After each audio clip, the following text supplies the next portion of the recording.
आज सनातन को खत्म करने की साजिशें हो रही हैं, सनातन को भ्रष्ट करने की साजिशें।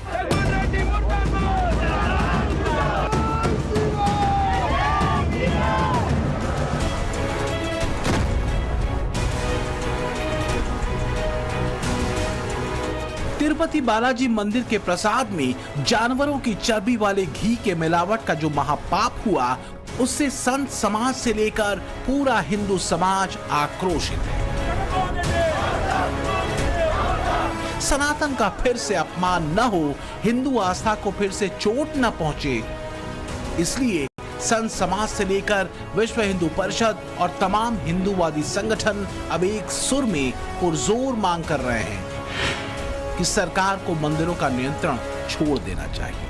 हिंदू मंदिरों पर हिंदू समाज का नियंत्रण होना चाहिए। मंदिर चलाना सरकार का काम नहीं है। पूरे भारत में मंदिरों से जुड़े सभी मुद्दों पर विचार करने के लिए राष्ट्रीय स्तर पर अविलंब सनातन धर्म रक्षा बोर्ड का गठन किया जाए। ये मठ मंदिरों को सरकारें नहीं चलाती, संत चलाते हैं, ब्राह्मण चलाते हैं। तो ऐसी स्थिति में यह आदतपत्र संतों को होना चाहिए। सरकारें अपना आदतपत्र हटाएं, और अगर नहीं हटाती हैं तो जो जिस प्रकार से मठ मंदिरों में है वो मस्जिदों पर भी होना चाहिए सरकारी हस्तक्षेप। हिंदू मंदिरों के साथ में यह जो पक्षपात हो रहा है कि पूर्ण देश भर में कोई मस्जिद या कोई चर्च गवर्नमेंट कंट्रोल में नहीं है, गवर्नमेंट नियंत्रण के अंदर केवल और केवल हिंदू मंदिर है। और विश्व हिंदू परिषद की यह मांग है कि गवर्नमेंट का यह काम नहीं है सरकार का हिंदू मंदिरों को चलाना, और हमारी मांग है कि सारे मंदिर हिंदू समाज को ही पुनः सौंप देने चाहिए। हम तो सरकार से भी कहेंगे शीघ्र अति शीघ्र अब सरकार को हिंदुओं के मंदिर हिंदू बोर्ड के अधीन कर देना चाहिए, ताकि किसी भी सनातनी की आस्था को ठेस ना पहुंचे। हमें सुनकर के बहुत मन हमारा दुखी हो रहा है, और मंदिरों को अब जो है सनातनियों के मंदिरों के ही अधीन कर देना चाहिए, वरना ऐसी स्थितियां निर्मित होती ही रही। उत्तर से लेकर दक्षिण और पूरब से लेकर पश्चिम भारत से अब एक ही डिमांड हो रही है। हिंदू मंदिरों को सरकार के हस्तक्षेप से मुक्त किया जाए। इसके पीछे हिंदूवादी संगठन तर्क दे रहे हैं कि भारत में मस्जिद, दरगाह और चर्च पर कोई सरकारी नियंत्रण नहीं है, लेकिन मठों, मंदिरों और गुरुद्वारों पर सरकार का नियंत्रण है। यही बात हिंदुओं को खटकती रही है। चर्च और मस्जिद के संचालन के लिए बने बोर्ड में कोई हिंदू शामिल नहीं हो सकता, लेकिन मंदिर बोर्ड के मामले में ऐसा नहीं है। चर्च और मस्जिद अपनी कमाई से धार्मिक संस्थान चलाते हैं और अपने धर्म को आगे बढ़ाने का काम करते हैं, लेकिन मंदिर अपनी कमाई से खुद पुजारी को वेतन नहीं दे सकते, और सरकार इससे होने वाली कमाई दूसरे कामों पर खर्च करती है।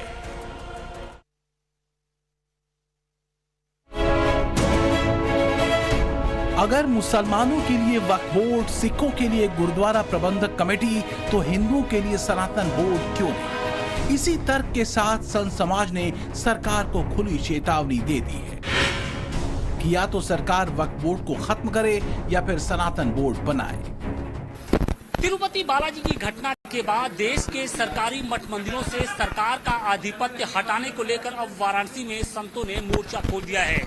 संतों की एक बड़ी सभा वाराणसी में हो रही है, पातालपुरी मठ में, और देश विदेश से जो संत हैं वो यहाँ पर पहुंचे हुए हैं और तमाम मुद्दों को लेकर यहाँ पर विचार विमर्श हो रहा है। लेकिन इसके केंद्र में कहीं ना कहीं जो मठ मंदिर हैं उन पर सरकार का जो आधिपत्य है उसको हटाने को लेकर बातचीत चल रही है। जो मुस्लिम वक्फ बोर्ड है उसको हम खत्म करने की मांग करेंगे। सरकार अगर उसको खत्म नहीं कर सकती है तो हमारा सनातन धर्म बोर्ड बनना चाहिए, और पावर हमको भी वही मिलना चाहिए जो वक्फ बोर्ड को है। मस्जिद पर भी सरकार का अधिकार होना चाहिए। जैसे हमारे बड़े बड़े मंदिरों पर सरकार कब्जा कर रही है, वहाँ की आमदनी पर सरकार का अधिकार है, वैसे मस्जिद पर भी अपना अधिकार जमावे। और जब बात वक्फ बोर्ड की हो, हैदराबाद के सांसद असदुद्दीन ओवैसी को इस पर मिर्ची न लगे, वो जोर जोर से न चिल्लाएं, ऐसा हो ही नहीं सकता। अब तो हैदराबादी भाईजान वक्फ प्रॉपर्टीज पर एक नया डेटा लेकर आ गए हैं और लगे हाथ देश के मठ मंदिरों की प्रॉपर्टी गिना गिना कर विरोधियों पर निशाना साधने में लगे। मोदी ये बोल रहे कि अब ये कानून जब खुदा ना खास्ता बन गया तो ये 33,000 वक्फ की प्रॉपर्टीज जो तेलंगाना में है, इसमें 90% के पास डीड नहीं है, रजिस्टर्ड डीड नहीं है। तो वो क्या होंगे? वक्फ नहीं रहेंगे, नहीं रहेंगे ना वक्फ। ये अगर कानून बन जाएगा, उत्तर प्रदेश में 1,21,000 वक्फ की प्रॉपर्टीज है, 1,12,000 के पास कागज ही नहीं है। वक्फ बा यूजर खत्म हो गया तो जायदादें कौन लेगा? वो जायदादें कौन लेगा बताओ? 9,40,000 मुसलमानों के पास है, वक्फ बोर्ड के पास है, वक्फ बोर्ड के पास है। अभी ये 4 रियासतों में 10 लाख एकड़ किसकी है? हिंदू एंडोमेंट बोर्ड की। हम क्या बोल रहे? खाली 4 रियासतों में 10 लाख एकड़ हिंदू एंडोमेंट बोर्ड के हैं, मगर तुमको खाली दूल्हे भाई के पास 9,40,000। कितना झूठ बोलेंगे? ओवैसी के बयानों को आधार बनाकर सोशल मीडिया पर इस नैरेटिव को उधार देने के लिए बाकायदा टूल किट भी तैयार हो चुका है, जो दावा कर रहा है कि वक्फ बोर्ड के पास तो मात्र 9.5 लाख एकड़ जमीन है, जबकि हिंदू बोर्ड के पास 150 लाख एकड़ जमीनें देश भर में मौजूद है। इसके पीछे लॉजिक दिया जा रहा है कि हर राज्य में मंदिरों के पास कम से कम 5 लाख एकड़ जमीन होनी ही चाहिए। इसके हिसाब से 29 राज्यों में 145 लाख एकड़ जमीन हो और 8 यूनियन टेरिटरी में कम से कम 5 लाख एकड़ जमीन को मिला लिया जाए तो हिंदुओं के मंदिरों के पास कुल संपत्ति 150 लाख एकड़ हो जाती है। भ्रम जाल का ये पिटारा खुला ही था कि दिल्ली से हैरान करने वाली खबर आ गई। खबर ये कि वक्फ बोर्ड ने दिल्ली के कुछ मंदिरों और शमशान घाट की जमीन पर अपना दावा ठोक दिया है। वक्फ बोर्ड का दावा है कि दिल्ली में 6 मंदिर वक्फ बोर्ड की जमीन पर बनाए गए हैं। वक्फ के इस दावे का खुलासा दिल्ली अल्पसंख्यक आयोग की 2019 की रिपोर्ट से हुआ। दिल्ली के मंगलापुरी में शिव मंदिर और शमशान घाट की जमीन को वक्फ बोर्ड ने अपना बताया। मंगलापुरी में ही बीच बाजार काली माता मंदिर है। दिल्ली अल्पसंख्यक आयोग की 2019 की रिपोर्ट में इसे भी वक्फ की जमीन पर कब्जा कर बनाए जाने की बात लिखी गई है। दिल्ली के लोधी रोड और बीके दत्त कॉलोनी में स्थित सनातन मंदिर को भी वक्फ की कब्जाई जमीन पर बने होने का दावा किया गया। 70 साल हो गए इस शमशान घाट को, और अब ये न्यूज के माध्यम से पता चला है कि भाई ये वक्फ बोर्ड इस पे कब्जा करना चाहता है, और हमारे पास इसके सारे पुख्ता कागजात हैं, जैसे ये बिजली का बिल है। तो यहाँ पर जो बिलिंग एड्रेस है वो आपको नजर आएगा। यहाँ पर नेम मिस्टर दिनेश सिंह, जो यहाँ के ओनर है, संस्थापक हैं, उनका नाम नजर आएगा। बिलिंग एड्रेस यहाँ का नजर आएगा आपको। और नीचे देखिए, ये बिजली का बिल है, ये दिल्ली सरकार द्वारा बिजली बिल दिया जा रहा है। और यहाँ भी अगर आप नाम देखेंगे तो दिनेश सिंह का नाम है। यहाँ किसी भी तरीके से किसी भी वक्फ की प्रॉपर्टी का जिक्र नहीं है, वक्फ बोर्ड का जिक्र नहीं है। और ये एमसीडी के थ्रू ये पर्ची कटती है, पक्की पर्ची एमसीडी से, जिससे डेथ सर्टिफिकेट बनता है। ये भी सब यहाँ ऑनलाइन निकलती है, इससे डेथ सर्टिफिकेट बनता है। अब सवाल ये है कि आखिर वक्फ ऐसा दावा क्यों कर रहा है, जब यहाँ पर लंबे समय से मंदिर है, जब इस मंदिर के अस्तित्व के कागजात हैं, जब मंदिर के बिजली बिल के कागजात हैं, तो आखिर वक्फ बोर्ड किस आधार पर इस प्रॉपर्टी को अपना बता रहा है कि इंक्रोच किया हुआ है।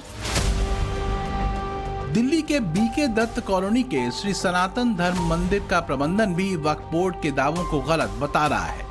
उनका कहना है कि हिंदुओं के समूह ने साल 1958 में भारत सरकार से ये जमीन खरीदी थी, तो ये वक्फ की प्रॉपर्टी कैसे हो गई? ये 1958 में शुरू हो गया था, जबकि वक्फ बोर्ड 1971 में बना है। ये दावा पुराना तो यानी कि वक्फ के आने से पहले से ही मंदिर यहाँ पे रहे? हाँ जी, बिल्कुल पहले से बना हुआ है। और इसको प्रॉपर आपने खरीदा था उस वक्त? उससे प्रॉपर्टी खरीदी थी हमने, भारत सरकार से खरीदी है, जिसके कागजात हमारे पास है। भारत सरकार के अल्पसंख्यक मंत्रालय की वक्फ संपत्तियों की जानकारी देने वाली वेबसाइट vamsi.nec.in पर एक लाइन लिखी है, once a Waqf always a वक्फ। यानी एक बार जो संपत्ति वक्फ की हो जाती है वो हमेशा वक्फ की ही रहती है। लेकिन दिल्ली के मंदिरों की जमीन पर वक्फ के दावों के बाद अब ये लाइन सवालों के घेरे में है। कांग्रेस ने उसे कानूनन इतना अधिकार दे दिया कि जो खाता न बही, जो वक्फ कहे वही सही। और वक्फ बोर्ड जमीन हड़पो आंदोलन न करे। चूंकि बात मंदिरों को सरकारी नियंत्रण से मुक्त करने की हो रही थी, तो एक अनुमान के मुताबिक देश के 15 राज्यों में करीब 4 लाख मंदिरों पर डायरेक्ट इनडायरेक्ट तरीके से सरकारी नियंत्रण है। सुप्रीम कोर्ट हिंदू मंदिरों पर सरकारी नियंत्रण को कई मौकों पर अनुचित कह चुका है। साल 2014 में सुप्रीम कोर्ट ने 2014 में तमिलनाडु के प्रसिद्ध नटराज मंदिर पर सरकारी नियंत्रण से मुक्त करने का आदेश दिया था, लेकिन लाखों मंदिर अभी भी सरकार के नियंत्रण में हैं। कहीं मूर्तियां चोरी हो जाती हैं तो डुप्लीकेट मूर्तियां रख दी जाती हैं, तो कहीं प्रसाद में जानवरों की चर्बी तक मिलाई जा रही है। हिंदू संगठनों का मानना है कि आस्था को ठेस पहुंचाने वाले ऐसे हालातों का कारण हिंदुओं के पास अपने मंदिरों के संचालन का अधिकार नहीं होना है। वाराणसी की बात करें तो यहाँ पर काशी विश्वनाथ धाम भी सरकार के अधीन है। आस्था के बड़े केंद्रों पर सरकार का आधिपत्य क्यों? जब मस्जिद और गुरुद्वारे सरकार के कब्जे से मुक्त हैं, तो फिर मंदिरों के लिए दोहरी नीति क्यों अपनाई गई है? तिरुपति मंदिर में प्रसाद विवाद के बाद अब काशी के संतों की ओर से ये मांग उठने लगी है कि देश के जो प्रमुख मंदिर हैं, जो मठ हैं, वहां से सरकार अपना कब्जा हटाए। हर महीने यहाँ 7 से 10 करोड़ रुपए का चढ़ावा आता है। इसमें रुपए के अलावा सोने चांदी के आभूषण होते हैं। प्रतिदिन करीब 1.5 से 2 लाख के आसपास श्रद्धालु बाबा के दरबार में आते हैं। प्रमुख पर्व पर यह संख्या 10 लाख तक पहुंच जाती है। काशी विश्वनाथ धाम कॉरिडोर माननीय प्रधानमंत्री जी के प्रयासों से जब यह निर्मित हुआ, उसके बाद से दर्शनार्थियों की संख्या में लगातार इजाफा हो रही है। जैसा कि आप जानते हैं, पिछले करीब 3 सालों में 18 करोड़ के आसपास लोगों ने बाबा विश्वनाथ के दरबार में अपनी हाजिरी लगाई है। विश्व में 195 देश हैं। पिछले 1 सालों में 139 देशों के लोगों ने बाबा विश्वनाथ के दरबार में अपनी हाजिरी लगाई है और जलाभिषेक किया है। हिंदू समाज अब यही जानना चाह रहा है कि हमारे मंदिर सरकारी नियंत्रण से कब बाहर होंगे। फिलहाल इस पर राजनीति भी हो रही है, क्योंकि संविधान के अनुच्छेद 26 के मुताबिक सरकार किसी भी धर्म की धार्मिक प्रथा में हस्तक्षेप नहीं कर सकती। इस अनुच्छेद के बल पर हिंदुओं ने अपना मंदिर वापस ले लिया था, लेकिन 1951 में तत्कालीन कांग्रेस सरकार ने हिंदू धार्मिक और धर्मार्थ बंदोबस्ती अधिनियम 1951 पास कर दिया। इस अधिनियम के बनने के बाद राज्यों को अधिकार मिल गए कि वो किसी भी मंदिर को अपने अधीन ले सकते हैं, जबकि ये कानून मस्जिद और चर्च को अपने अधीन लेने का अधिकार नहीं देता है। इसी अधिनियम का सहारा लेकर राज्य सरकार किसी भी धर्म के व्यक्ति को प्रशासक, अध्यक्ष या प्रबंधक नियुक्त कर सकती है। अब संत समाज इसी कानून का विरोध कर रहा है और सनातन बोर्ड की मांग कर रहा है, ताकि सनातन परंपरा पर फिर से हमला न हो, हिंदुओं की आस्था पर फिर से चोट न हो।